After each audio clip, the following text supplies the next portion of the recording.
Hold up. Wait a minute. Mbona kama hivyo? Mbona kama hivyo unakuja mtaani kwetu unasimama unajiachia kama hivyo unachezea Simba afu mipa yenyewe. Unajua sisi wenyewe hatuwazi ni vitu vidogo mtaani kwangu unajiachia au sio? Toa mali nyingine mwanangu. Toa mali za Yesu hizo, mali za Yesu zinatolewa bure afu unakaa nazo za nini wewe mwanangu wewe?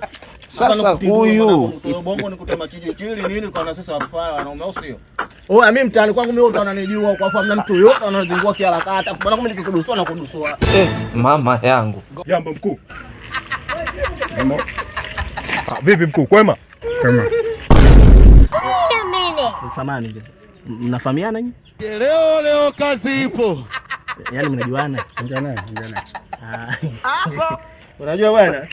Unajua mimi niko nafanya training. Unajua kuna vitu vingine vile unafanya training. Ngoja kwanza. Mshika tu, hamna shida hizo. Mimi sio mlizo. Sikuwepo, sijui kitu. Wewe vipi? Sikia kiongozi. Mimi niko nafanya mazoezi ya training yani. Unajua training ile wanafanyaga tu training zile. Ataongea kwa kufanya mazoezi. Chukua tu kiongozi. Afande. Sasa sikia. Tuanze na hiyo timing. Twende mpaka wapi? Yaani mimi sio kama ni mwizi.